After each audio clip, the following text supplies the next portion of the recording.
Hi friends, నమస్తే. నేను మీ Pramila. Welcome to వంట సాగరం.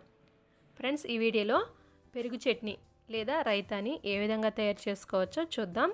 దీనికోసం తీయని పెరుగుని ఒక మిక్సింగ్ బౌల్లోకి తీసుకోండి.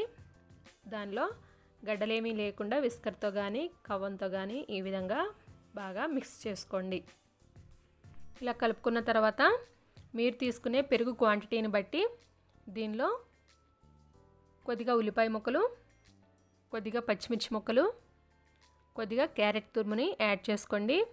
అలాగే కొద్దిగా కొత్తిమీరను కూడా చిన్నగా కట్ చేసుకొని యాడ్ చేసుకోండి. తగినంత సాల్ట్ని కూడా యాడ్ చేసుకొని బాగా కలుపుకోండి.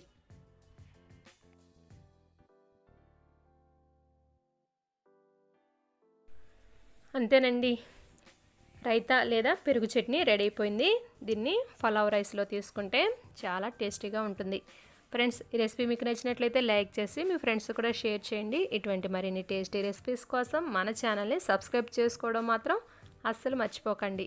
Thanks for watching.